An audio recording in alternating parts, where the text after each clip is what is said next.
morning. It's looking spooky out there for our trick-or-treating weather coming up for today. We were talking about the possibility for wind chills that are going to be on some very low numbers here, close to zero in some spots. And then, of course, just the air temperature itself being on the cold side, and there's still some ice on those sidewalks. So we're talking about some spooky Halloween weather here in your forecast. Let's take a look at your radar and satellite map right now. You can see that we've got some gray skies out there, some areas where you see movement on the map. That's where we still have cloud cover in place. And then there are places where we have static areas of just white on the map, and that is where we have the issues with snow on the ground interfering with the view of whether or not we have clouds or not. So that's the tough part. That's the challenge in the wintertime when we put this on pause like this, seeing the snow causing some issues with visibility. So putting this back into motion, you can see that we've got areas of snow right in eastern North Dakota. Let's expand the view. You see that system, it's moving on. You can see the snow associated with it more into the Great Lakes area, a few sprinkles or rather flurries over by the Williston area, but overall we are quiet and we're clearing out. Here's a look at winds. They're out of the north. We're seeing some gusts still in the 20s. In the Fergus Falls area, gust to 21, Sisseton 24, and that wind out of the north. So it's a cold wind coming in for us here for trick-or-treaters. Looking at temperatures, most of us are in the 20s, not much change from this morning. In fact,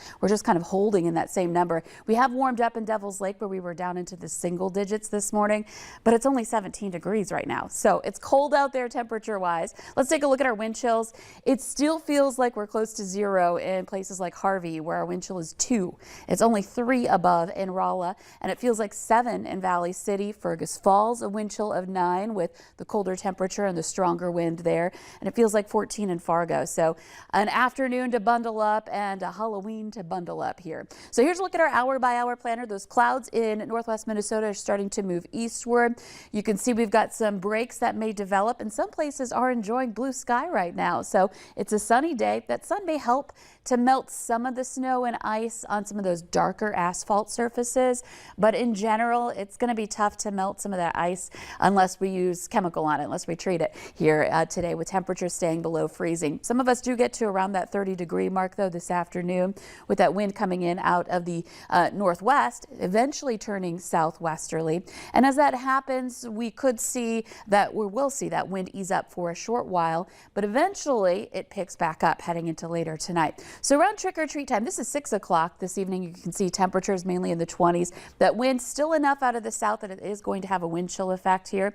And then into the late night hours tonight, clouds move back in. That'll actually help us out overnight. We'll see temperatures hold in the teens to some 20s. That plus some wind out of the southwest picking up too. It's going to be wind chilly because it's going to be still on the cold side, but at least it's a warming wind that should set us up for a little bit of a milder day tomorrow. So this evening, if you're going trick-or-treating, here's a look at some of our numbers.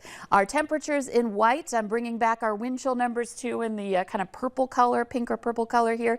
And you see we're talking about teens and some places that are going to feel like they're closer to zero in places like Devil's Lake and Langdon. And this is at 7 p.m. So again, bundle up your ghosts and goblins tonight. It's going to be a cold trick-or-treat. And then into the rest of the week, we do start warming things up a little, but it's not a huge warm up. We're talking about some upper 30s toward the end of the week. Could be an active weekend with a chance for rain and snow mix, which also happens to be the hunting opener for Minnesota. So it could get a little messy for hunters out there. Just starting off our November and ending October too today on a cold note. You got to, listen, somehow you got to work your magic or make a deal with Mother Nature. Bring Right. back the mid 40s and 50s if you can, just for one last weekend. Maybe, that would be nice. 2023. Yeah, I'd like to get this snow out of here for a little bit before we are locked in for winter season. Very But true. you know, right now it's going to stick around for a little while. It definitely is. Lisa, thank you so much.